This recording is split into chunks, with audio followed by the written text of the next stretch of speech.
it's going to sound crazy, but I was listening to John Lennon's Imagine, one of the worst songs ever made. Like, it's brilliant wizardry, but it's truly horrifying. Imagine there's no heaven, no hell below us, imagine there's no heaven. It's easy if you try. No hell below us, but above us only sky, right? So, just like when I stopped watching porn and I replaced it with conspiracy videos, right? The way things work, the way humans work, the way consciousness works, the way everything works, is you have to replace things with things. So we are a people that looks up to God, and we pray. And we look up and we can't believe the majesty of the clouds, and we think about heaven and just the enormity and the beauty of it.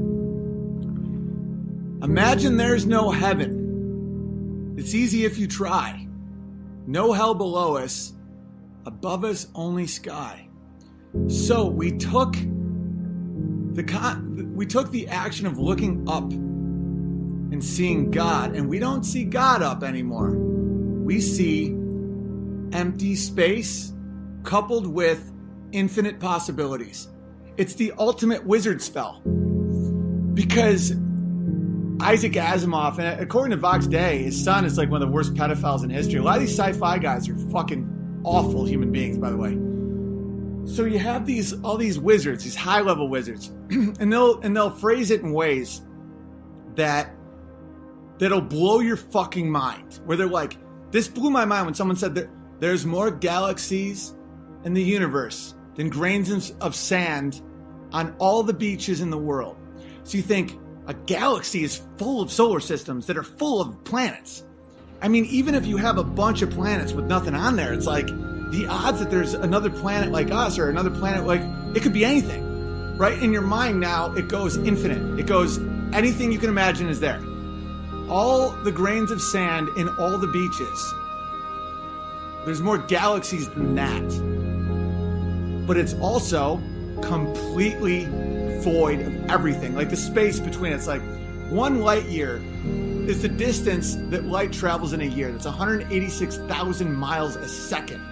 So a full year is a distance that we cannot comprehend. That is the emptiness. That is an emptiness that you can't wrap your mind around. And space is completely empty. It has no atmosphere. It has nothing. It is the absence of everything. So what does it do simultaneously? What is this generation lost in space with no time left to start again? I mean, it's in the songs. The devil can't. So we look up and we see complete emptiness. Like we are a speck. We are nothing. We are a ball spinning with no direction in a sea of emptiness that we can't possibly conceive of. Nothing is there. But simultaneously, anything you can possibly imagine is up there as well. And so to bridge that gap between science fiction and reality, which is what science attempts to do. Science is wrong more than fucking anything. Watch any movie from the 90s or anything where they're just referencing anything scientific. They were wrong about fucking everything. So to bridge that, you had to put a human being up there. You had to blow people's fucking minds. You had to merge those two ideas, right? So you have the ultimate wizard spell. Infinite emptiness, infinite possibilities, right? You put it in the same place people used to look at God with. Right? You used to look at stars to align yourself, like where you were. You looked at the moon to see, like, was it harvest moon? Like, are we planting right now? Like, how's the tides? It helped you orient yourself. And you focused on the earth and your family and your surroundings. And you, it gets, guys, I'm right about this. It's brilliant and evil. Okay, we're thinking about terraforming Mars. Just think, what does that do to a population? Okay, so people are now like, life on Mars. Okay, we skipped all over. The moon is, no one talks about the moon. By the way, the Mars is a red version of the moon. It's just as empty. There's no atmosphere. It's way farther. way hard to get to, apparently. It's just red, and it's full of dust, and nothing's there at all.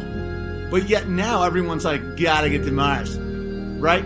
So people are like, okay, we can terraform Mars. We can alter the atmosphere.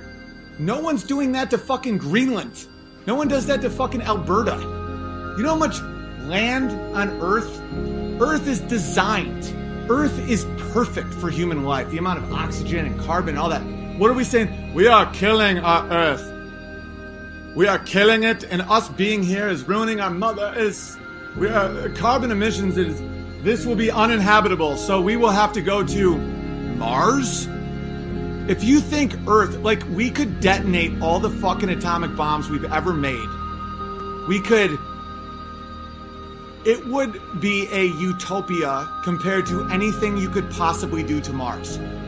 Mars is hostile to all life. Mars, you can't take one breath without instant death. Mars is not capable of having any human life on it without, even theoretically, if it's even possible, an unimaginable amount of technology and engineering to keep you alive as you're in this horror of a landscape. We're like, our temperature may go up 1 degree in the world, in the sea level, and we must go to Mars, and that's a dead end. Our nearest star, Alpha Centauri, is what, 2 light years? You can't comprehend that distance. If you go the speed of fucking light, it takes 2 years to get there. So what, you go there, it takes you 2 years. But when you go the speed of light, according to Einstein's theory of relativity, time passes way faster everywhere outside. So if you travel the speed of light for 2 years, according to Einstein, it might be a conspiracy theorist, but the rest of the world would age like 30 years, right? So how in the fuck would you possibly even go to our closest star that most likely has absolutely no planets that can possibly have life, right? We have a giant Earth, and we can do amazing things here, and it's designed for life, but yet we're already not looking at it. We're done with it. We've ruined her. We've raped and murdered and sacrificed. And now when we look up, we don't see God in the heavens just saying, one day you'll get here, be a good person. You look down, you don't see hell, you don't see Jimmy Savile, all the people that fucked up that are now burning in hell. No, you see like the mantle and the nickel core and the blah, blah, blah. They took away our connection to everything. And they replaced it with nonsense. Infinite vastness and infinite possibilities, and none of it you can ever accomplish. That's the ultimate fucking psyop. It's like, it's perfect and evil as fuck. Just believe. Do you question science? Do you question science? How the fuck would you make Mars livable? Why haven't we tried to make the moon livable? And why don't we focus on the Earth that's unbelievably livable?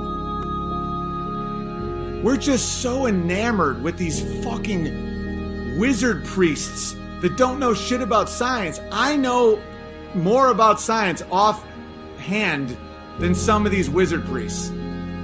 It's like, they'll just try and blow your mind with like things that you can't imagine. It's like, on Venus, the atmosphere is so dense that 2-mile-an-hour wind would knock you right off your feet because of all the density of the atmosphere. And it gets 400 degrees, and it's like, who gives a fuck? We're not going. We're not living there. It's impossible to go there. We can't get back to the fucking moon, apparently.